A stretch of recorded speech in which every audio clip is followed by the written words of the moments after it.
33. Your Honor, following your emergency actions to literally keep 8 billion presently alive and feed 1 million starving war victims, please consider long-term national and international laws to the same end, averting certainty above danger of the world's coming years of similar war-hammered holocaust.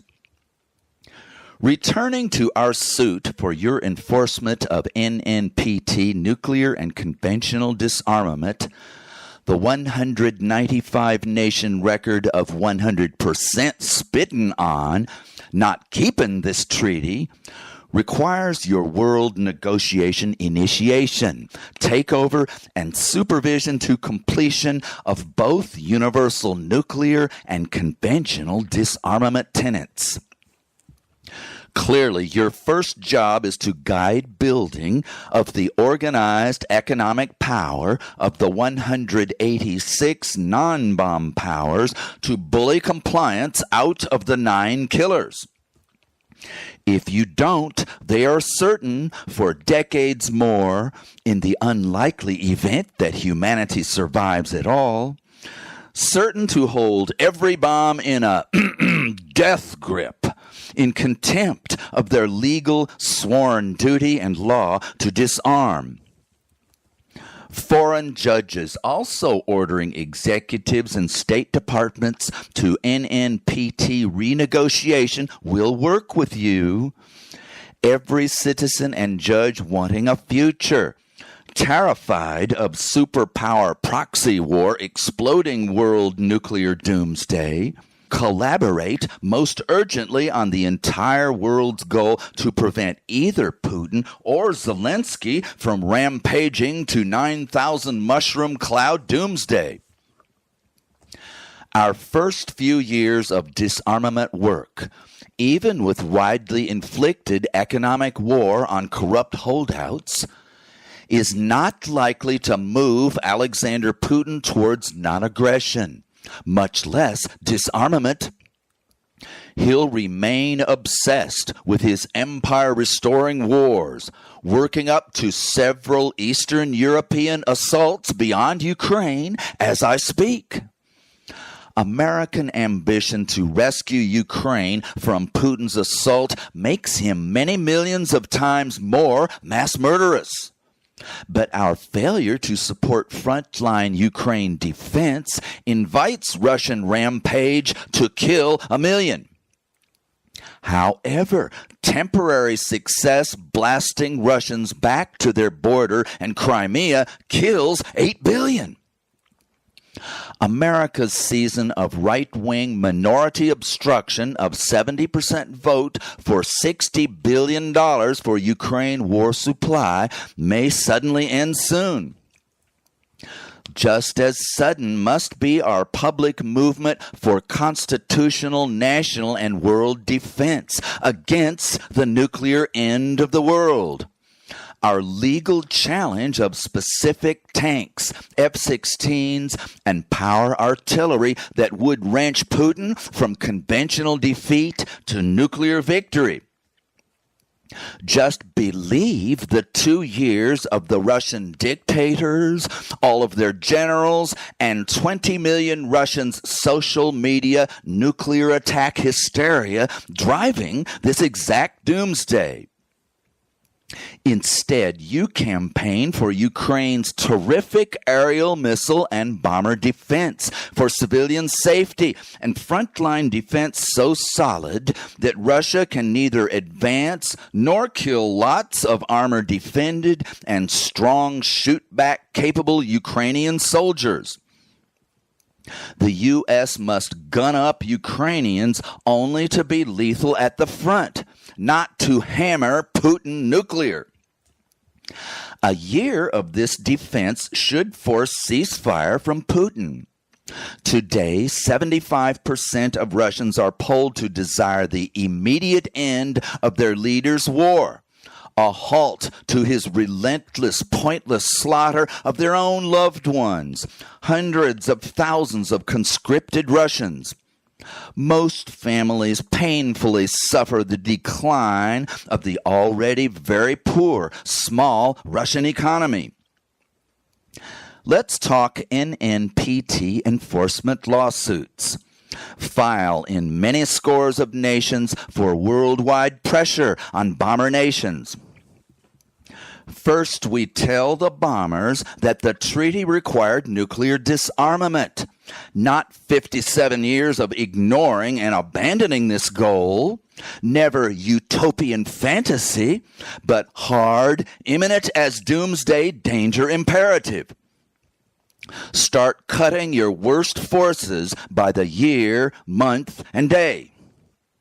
The bomber's initial reply will not be no thanks, but hell no, with Bully's famous retort, make us. Exactly what we need to hear. Everybody's 57-year treaty abrogation rush to nuclear doom midnight was directly accomplished by all 8 billions emptying this life or death arena of all our own awareness, thought, communication, purpose, and negotiation. Now, in just 2 years of concerted non-bomber pressure, the entire job blazes back again, bright and clear, in 20-mile-high lights. Make them! Extinction comes by corrupt military, legal, and illegal force. Humanity's salvation will never be blessed until we overmaster all that with greater, harder law force. Take a year to gear up embargo plans. You can't do it, punks, they'll sneer. You could be right. We do know that our pleas and threats elicited only laughter. Our embargo must be tried. In the meantime, let's discuss our offers of carrots before sticks. Humanity in drought nears mass death by thirst and hunger. CO2 removal needs 1,000 factories.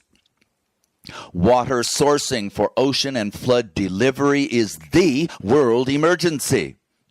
Non-bomber small army nations now gear up vast cooperative projects for stratosphere CO2 removal and new fresh water urgently before we can reverse global warming. You bomber and army nations devastate your economies for war and can't begin everyone's true world defense. You can't afford it. Instead of embargo, allow lavish help of your economic and life support crises in return for your cutting of nuclear and conventional forces progress in tandem with all over-militarized other nations.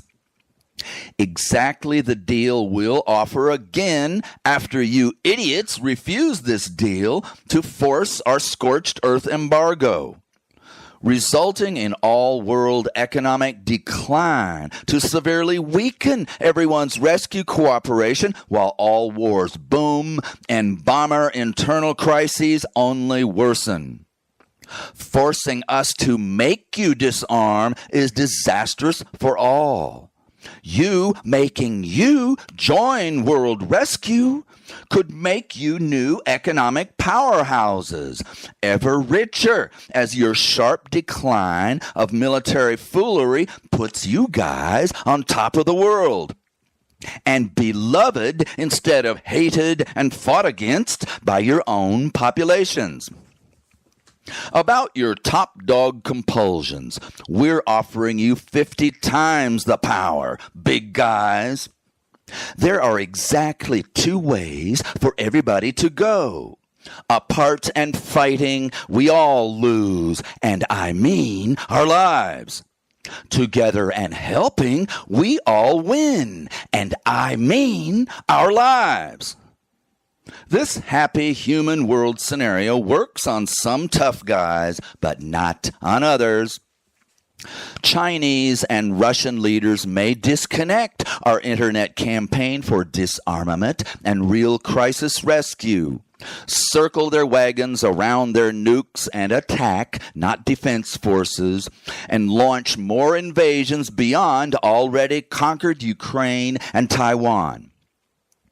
But their economies, hammered like many scores of nations by catastrophic, ever-increasing drought, will be quite vulnerable to what 180 nations, plus we hope up to 2/3 of the 9, or perhaps several more nuclear nations too, must do: embargo them into internal revolt. We'll invite their ambassadors over for a last dressing down before sending them home and cutting off flights, banking, travel, raw materials, and finished products.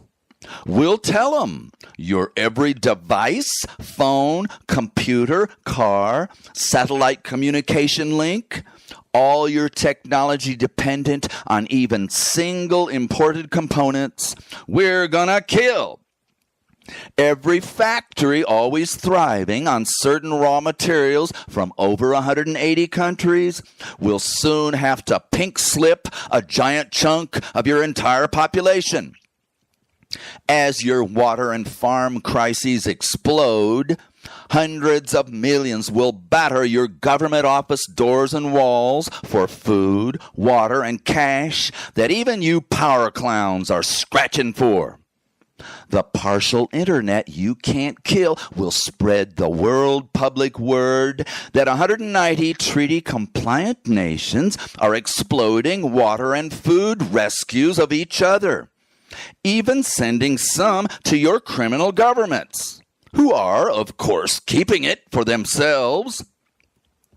Turn on your few 40-year-old transistor radios left for their con. You folks with no TVs, few jobs, parched on water rations, skinny on food rations, sitting outside in broken cars, sleeping without heat or AC, aren't you just thrilled to lunch on your maximum leaders' leftover bombs, drink their bomber and tank fuel, and happily strut to their patriotic war marches, thumping out of loudspeakers on every corner? Of course, their rigged elections invent 90% pluralities for your slave masters, tooling around on the little gasoline left. But yesterday, 500,000 of you screaming peons muscled up to the 1,000 troops defending the big shot's palace, who didn't dare shoot at 500 angry sprinters seconds from each single assault rifle. And what were you yelling? Sign that treaty for 190 nation love. They'll deliver back our industry and technology, restore our salaries, and help us get that ocean steam and flood piping water supply to our dying lakes, farms, forests, and communities. All that just for you clowns trimming your monster war machine, together with the world helping and protecting, no longer murdering everybody. All you big dogs offer now is, everybody fight, suffer, and die, just for your master's riches and powers. Screw and ruin us, their own citizens they're supposed to serve, for selfish, noble them. All you marching maniacs need to do, now demanded by our 185 nation friends, is to phase down your worse than useless war shit with a few other mega fool military dictatorships, and the 185 will get us back our jobs, products, food, and water. Then we'll be grateful enough to let you live, as Mr. T says.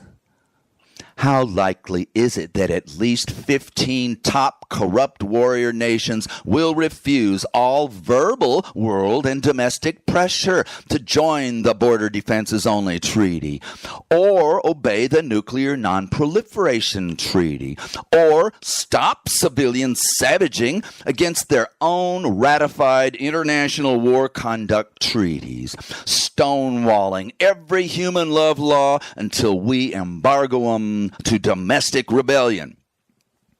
But first, let's offer them every positive incentive for a couple of years before we put the hammer down on the bad boys. Initially, sue worldwide to obey present national and international laws requiring people's choice of military defense, not corrupt weaponeers' world civilian slaughter. Laws totally dissed wreak 98% of today's 49 criminal conflicts, 100% fueled by World Death Incorporated. Someday, not far away, our Border Defenses Only Treaty is gonna 99.999999% murder.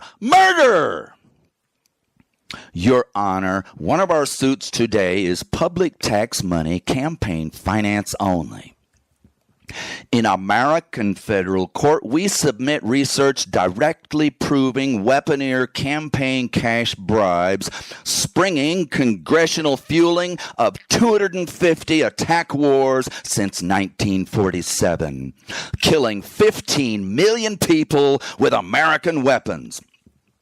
A single company in the 1960s exploded this absolute power corruption from their bribery offices built and staffed in every single congressional district, helping to jack U.S. war machine world murder money to 78% of the entire U.S. government budget. Highlights of their accomplishments were 2 million slaughtered Indo-Chinese, 98% civilian non-combatants, and up to 16 separate hydrogen bombs precisely aimed at that many foreign cities, packed into each of thousands of 17,000 miles per hour unrecallable, unstoppable missiles, forcing our superpower archenemy to aim the very same 7 to 15 minute end of the world directly at every one of our eggshell skulls and little children. Their 70 years of lying PR negotiations to reverse this certain extinction horror were all deliberately fully sabotaged by leaders secretly agreeing with the pretend public enemy to forever keep and fatally improve both monsters' world nuclear holocaust, to ruin all real and potential safe treaty laws, to doom every peon on earth merely for both superpower military dictator elites' power and profit. They fully intend to this day giant fatal risk of their own wives and children's lives merely for presidents and oligarchs' absolute powers, absolute inhuman corruption. In 2024, all 9 nuclear bosses, themselves bossed by explosives merchants, sustain exactly this deal with the devil to quickly tick down the last 90 seconds on the Union of Concerned Scientists' doomsday clock. This certain butchery of billions for money more precious and necessary to them than humanity's million years of love and joy, if they would just stop it. Just Americans, full half of all World War murder accomplished those 1947 through 2024, 77 years. killed those 15 million innocents because the vast majority of both houses of Congress never dared to vote down one of thousands of weapons contracts, thieving trillions of our dollars on pain of giant chunks of their TV lies campaign cash fast jerked over to smarter candidates, swearing to restore their murder profits. Your Honor, order the end of all corporate and individual gifts to politicians and candidates that we prove are used to force murders of world innocent multitudes while driving hyper fast everybody's doomsday. Our Supreme Court, long since exploding this exact and entire corruption, is waiting to overturn most of our peace and survival lawsuits. 6 of 9 happily trashing American constitutional and world law. But then an enraged American public will pack House and Senate with anti-bribery members and elect a president, too, to pack in 4 or 5 more constitutionalist big black robes to outvote the 6 corporation slaves, not justices, obeying their oaths to protect and defend our Constitution at all. Grant our treaty enforcement and laws of humane military action lawsuits too. Then 190 nations will cheer, and even giant army, arsenal, and commercial wolves will be coerced human again. Then our lovely next million years historians will put your every decision and 1 or 2 little complainants too in every chapter 1. After all, didn't we jerk Mr. Clausewitz of War is Politics by Other Means fame right out of his nasty hide? Our peace politics is badass war by legal means. Folks have whined for peace, justice, and survival for 10,000 years. Good karma. Pretty please. We'll leave the jackals all their legal bribery, theft, and weapons. Can't we just educate 'em a little, gently persuade 'em, honey 'em up, and ask 'em nice? No need to go to a bunch of legal trouble. Just leave 'em with every absolute power. Won't they volunteer to just give up most of its absolute corruption? At least enough to save our doomed asses? Be nice, fellas, and you'll feel better in the morning. Keep your cash and weapons to the moon. Just pretty please don't use them. Never mind that you 100% did all 10,000 years. And since we ain't gonna stop you, refrain from buying more propaganda that convinces 8 billion to roll over, empty their wallets, and send their children to die for dictators. Even after we commence global scorching, thirsting, and starving, while sadly, quietly, hopelessly, stupidly waiting for the rising roar and mushroom clouds in our windows. In all his story, only one tough peace law warrior, Bertrand Russell, ever made the killers even slow down. He marched millions in world capital streets, forcing the nuclear test ban treaty on President Kennedy and Premier Khrushchev, eventually getting deadly H-bomb world contaminant strontium-90 out of mother's milk. Of course, the perps just took their next 50 blasts underground. Pending nuclear doomsday, conventional TNT slaughter roared on more decades too.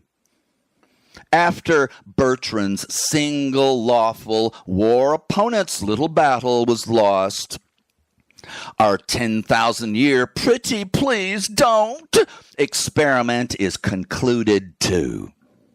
The jury on whining is in. Failure, 12-0. Your Honor, you and I, and my listeners too, have a better idea. Won't you please, got? Hell no. Peace ain't good karma. It's war. Kick ass and take names. Legal good power. Evil weapon and money power corrupts and roars to absolute unopposed killer doom until restrained by ethical loving power from angry activists grown strong enough to reverse, take down, and banish the exact clever financial and political shenanigans that folks never before noticed violate our fabulous group of loving human laws long since made by our history's greatest peaceful democracy founders, and a number of actual world peace, justice, and human care lawmakers too. But sadly, after glorious founders decried all corrupt government tyranny, warned against hostile foreign entanglements, and declared peace the hallowed right and choice of the people until their rare represented majority declared war, all executive usurpation of our full legislated overt choice prohibited, then for the next quarter millennium, profit-motivated con men and unconstitutional military dictator tyrants lied, lobbied, manipulated, and conspired to break every law of peace, democracy, and human rights ever made in national and world history. Well, can I have a little credit? One or two feathery strokes for history and future brainstorming the specific bunch of today's and our last tomorrow's peace and survival laws that Thomas Jefferson told us would be our imperative duty and love to topple tyrants' terrible tragedy, leaving 99% of everybody's gratitude and praise for the only private to public care fighter that can save us. Whoo!